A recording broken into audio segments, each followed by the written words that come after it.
What does the phrase separation of church and state truly mean in its historical context?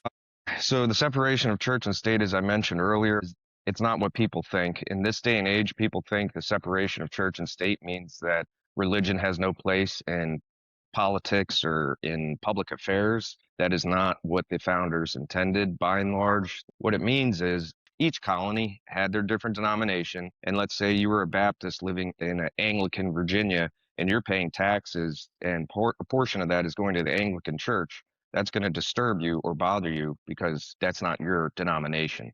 So the separation of church and state is a few different things. It means that they basically didn't want one denomination ruling over the country, as was the case in most of Europe and in the colonies. They didn't want that. They didn't want their taxes going to churches they didn't affiliate with. And so that's what it meant. And if you look at the history, what did they do immediately following the ratification of the First Amendment? Congress called the president, President George Washington, to have a national day of prayer and thanksgiving.